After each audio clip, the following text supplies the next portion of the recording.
ప్రజలు తిరుగుబాటు చేసి బీఆర్ఎస్ ప్రభుత్వాన్ని దింపారో కౌన్సిలర్లు కూడా అలాగే తిరుగుబాటు చేశారని మహబూబ్ నగర్ ఎమ్మెల్యే ఎన్ఎం శ్రీనివాస్ రెడ్డి అన్నారు. గత 4 ఏళ్లుగా వారు అనుభవిస్తున్న నరకం నుంచి విముక్తి పొందారన్నారు. ప్రజాస్వామ్యబద్ధంగా పరిపాలన చేసుకుందామంటున్న ఎమ్మెల్యే ఎన్ఎం శ్రీనివాస్ రెడ్డితో మా ప్రతినిధి రాహిం ఫేస్ టు ఫేస్.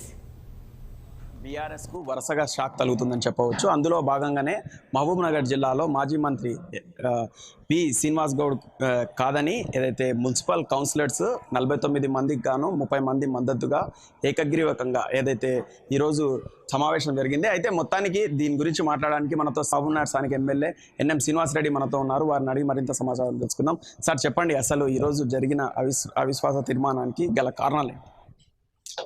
ప్రజలు ఎట్లయితే తిరుగుబాటు చేసి బీఆర్ఎస్ ప్రభుత్వాన్ని బొందబెట్టినరో మహబూబ్ నగర్లో కూడా కౌన్సిలర్లు తిరుగుబాటు చేశారు.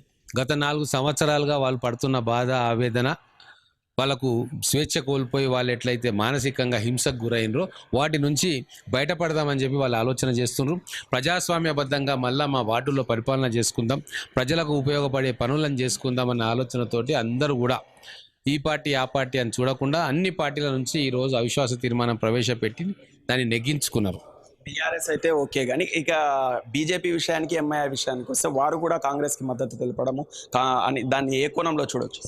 ఇప్పుడు ప్రజా కోణంలో చూడాలి. ఎంఐఎం బీజేపీ ఎప్పుడైనా ఒకటవుతుందా? కానీ శ్రీనివాస్ గౌడ్ విషయంలో ఈ పట్టణంలో జరుగుతున్న కార్యక్రమాల విషయంలో చైర్మన్లు, వైస్ చైర్మన్లు కీలుబొమ్మలుగా ఉన్న విషయంలో వాళ్ళందరూ కూడా ఏకమైనరు అంటేనే ప్రజలు వాళ్ళని అట్లా సమాయత్తం చేసిండ్రు. ఖచ్చితంగా ఈ మున్సిపాలిటీ గతంలో ఉన్న పరిపాలనకు అవశేషంగా ఈ మున్సిపాలిటీ చైర్మన్, వైస్ చైర్మన్ ఉన్నారు కాబట్టి సమూలంగా ప్రక్షాళన జరగాలి మహబూబ్ నగర్ మున్సిపాలిటీలో అని చెప్పి ప్రజల అభిష్టం మేరకు ఈరోజు అన్ని పార్టీలకు అతీతంగా కౌన్సిలర్లు అందరూ కలిసి అవిశ్వాస తీర్మానం నెగ్గించుకున్నారు. మహబూబ్ నగర్ నియోజకవర్గంలో అభివృద్ధి జరగలేదంటారా? ఇప్పుడు అభివృద్ధి ఏం జరిగిందో కానీ అరాచకం అయితే బ్రహ్మాండంగా జరిగింది.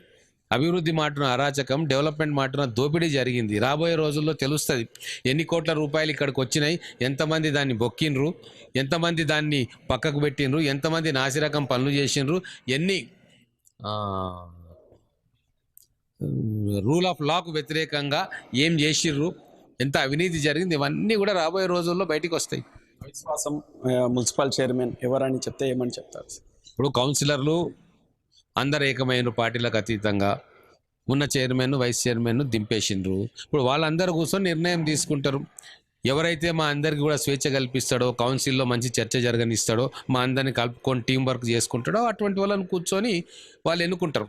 హైదరాబాద్ కావచ్చు, గోవా కావచ్చు, కొంతమంది కౌన్సిలర్లను తీసుకుపోయి అట్లా బలోపేతం చేశారని అంటున్నారు. ఇప్పుడు ఒకటండి, హైదరాబాద్ పోవడం అనేది ప్రతి ఒక్కరు ప్రతిరోజు ఎన్నో పనులకు పోతారు, అది దాన్ని క్యాంపు రాజకీయం అన్నారు. కానీ గోవాకు ఫ్లైట్లో పోవడం అనేది ఖచ్చితంగా క్యాంపు రాజకీయమే. మరి గోవాకు ఎవరు తీసుకుపోయినరో మహబూబ్నగర్ పట్టణం ప్రజలందరికీ తెలుసు. క్యాంపు రాజకీయాలు ఎవరు చేసినో అందరికీ తెలుసు. అందరం ఈయనే ఉన్నాం, నేను ఈయనే ఉన్నా, కౌన్సిలర్లు ఈయనే ఉన్నారు, రోజు మీతో మాట్లాడుతూ ఉన్నారు. వాళ్ళు నిర్ణయం తీసుకొని ముందుకు వచ్చారు కాబట్టి ఈరోజు బీఆర్ఎస్ చైర్మన్, వైస్ చైర్మన్ దిగిపోయినారు. దీంట్లో మా ప్రసక్తి, ప్రమేయం ఏం లేదు. చివరిగా 1 సంవత్సరం మిగిలి ఉంది, కౌన్సిలర్ లేదు కదా. ఈ నియోజకవర్గంలో ఉన్న వార్డులు కావచ్చు, ఎలాంటి అభివృద్ధి? బ్రహ్మాండమైన అభివృద్ధి జరుగుతుంది. ఈ సంవత్సరం ఖచ్చితంగా ముఖ్యమంత్రి గారిని కూడా అడుగుతాం. ప్రత్యేకమైన నిధులు మహబూబ్నగర్ మున్సిపాలిటీకి కేటాయించుకుంటాం. గతంలో ఈయన ఉట్టి కాగితాలు చూపించాడు మాజీ మంత్రి, మీకు ఇన్ని వచ్చినాయి అన్ని వచ్చినాయి, ఏవి రాలే. ఆ ముఖ్యమంత్రి పోయిండు, ఆయన ఇచ్చిన SDF కూడా పోయింది. మళ్ళీ ఈ ముఖ్యమంత్రి గారి ద్వారా ఖచ్చితంగా నిధులు తీసుకొస్తాం, మహబూబ్నగర్ పట్టణాన్ని అభివృద్ధి చేసుకుంటాం.